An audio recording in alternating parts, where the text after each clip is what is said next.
Everyone's money situation looks different, but there's one universal question that people ask all the time, regardless of their financial background. How do I stop overspending? Well, today I'm going to share 16 quick ways to stop throwing your money away. Now, make sure to like, subscribe, and share this video with a friend. Okay, listen, spending money, first and foremost, it is not bad. I feel like some people hear spending money and they're like, oh my gosh, it's terrible. Now, if you don't have the money to spend, not so great. But spending money in general is fine. Like, we have to spend money to survive. And if you have surplus, if you have margin, you can spend on things that you want. But it's this problem of spending when we don't need to, right? And it is just like gathering all these wants. We don't want that to be a practice in our life. And you want to make sure that you have the money to actually spend.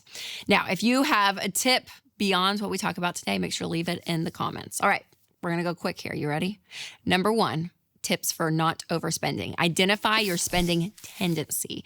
So it's always good to know who you are when it comes to spending. So are you a natural spender? If so, maybe a little caution around spending. Are you a saver?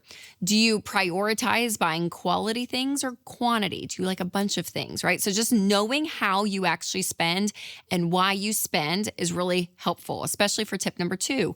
You want to create a budget. So this is going to help you not overspend. So you do a monthly budget, have your income at the top, list out all of your expenses, including giving and saving, put dollar amounts next to everything, and the goal is your income minus all of those expenses and giving and saving should equal 0. Now, if you need help, the Every Dollar app is a fantastic budgeting app. Make sure to check it out.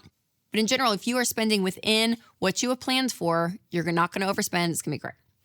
Number 3 is to set money goals. So if you have debt, make it a goal to pay off all of your debt. If you need to replace your car, save up and pay cash for that. Cash flow your next vacation. So just know that, this may take some slowing down your actual purchasing, but that's going to help you not overspend. Number 4 is track your spending. So you can do this in the Every Dollar app that I mentioned, or other ways if you want, but just knowing what you're spending and keeping up with it day to day is going to help you not only just stay within the budget, but it's also going to give you a red flag if you are spending way too much money beyond what you had planned. Number 5, do a no spend challenge. This is always a great one. So maybe you just say, hey, for the month, I'm only spending on necessities, food, shelter, utilities, transportation. So we're going to take a break from subscriptions and streaming services, unnecessary trips to Target, all of these things that are happening. We are going to set those aside and not mindlessly scroll Amazon. We are only going to buy what we need. And that actually kind of may reset your spending, which is great.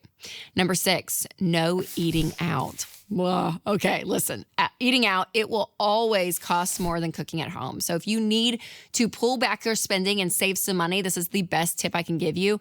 Don't go out to eat. Challenge yourself to cook at home for a season. I'm telling you, it will save you money. Number 7 is to plan your meals. So be very intentional with your food when you are cooking at home and knowing what you're going to cook. Because usually if you don't have a plan, and you get to the end of the day, it's just like, let's just go grab something. It's easier. So make sure you have a plan. If you need a tool, you can check out my grocery savings guide. I can put a link down below. But meal planning is going to help you not overspend. Number 8, the envelope system is great. So when you actually spend with cash, old school cash, you actually end up spending less. And so we've seen this disappear in our culture, cash, because so much spending is online and all of it. I get it. But listen, if you want to reset your spending habits, pick a different category or 2 every single month and cash out those categories and only spend in cash. So much of our money is in our control, but one thing that can slip through the cracks if you're not careful is protecting your personal and financial information online. And that is why I love Delete Me. If you don't remove your personal data from the internet, it's basically like a billboard with your name and your address, email, even your kids' names are out there on sketchy data broker websites. And then they take your data and they sell them to other sites. And then that puts you at risk for scams and fraud.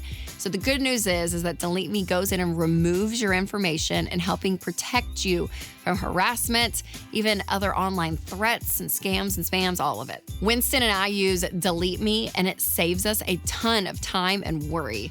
You guys, your family's safety and financial security are way too important to leave exposed. So sign up for Delete Me and take control.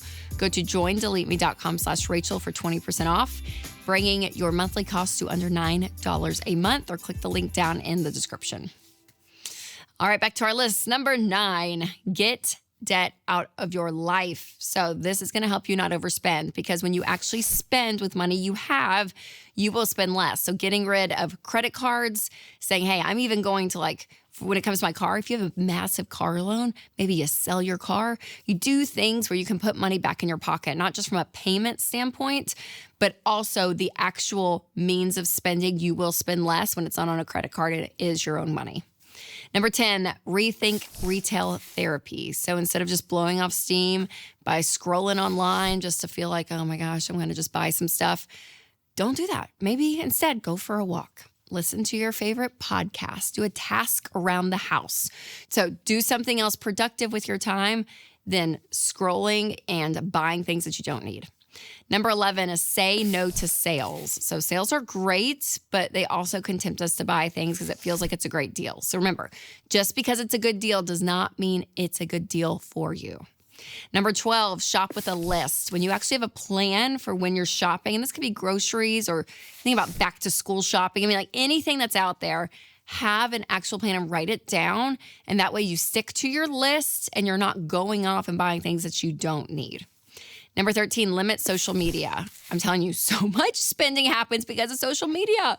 And listen, love a great influencer. I really do, with cute outfits and all of it, because it's sometimes where I buy my clothes. But also, if we scroll and we keep seeing new things that we didn't know existed because they're showing us, it's like, I want to buy that. And it's not their fault.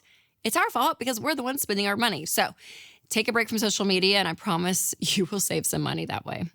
Number 14, pause before you spend. I'm telling you, don't just hit that add to cart button or buy now. Just wait. Just wait. Wait a few hours. It's still going to be there. Walk away and then come back to your phone. And even the best is the 24-hour rule. Wait 24 hours, because it's amazing how much our adrenaline pumps up when we want to buy something. And then when you don't buy it and you walk away, let all that settle, and you come back and you're like, did I really need it? Probably not. So it's just a great filter to use. Number 15, use what you actually have. So instead of going and buying something new, go and look at your junk drawer that everyone has, or your bathroom drawer that's full of stuff, or things in your laundry room shelves, things that are just piled away. Take everything out and actually see what it is, because you may realize, oh my gosh, I totally forgot that I have another bottle of Windex. I don't have to go buy another one. That always happens to me with cleaning stuff. It's like you buy things and they get tucked away in some random place and you forget about them. So get everything out and see what you have and use that before you go and buy. And number 16, create accountability for yourself. So if you do tend to overspend a lot, talk to someone, talk to a friend or your spouse or a mentor, someone in your life that you're like, oh yes, they're good with money. Or maybe I can just run it by them if I want to buy something, just to have another brain, if you will, in the purchasing system, because having someone else kind of think with you is really, really helpful. But let's face it, sometimes cutting expenses just isn't enough to make some extra cash that you may need for a season. So to learn the easiest way, make sure to check out my episode at 7 Creative Side Hustles for an extra $1,000 a month. You can click there, or if you're listening on podcasts, click the link below. All right, you guys, remember to take control of your money and create a life you love.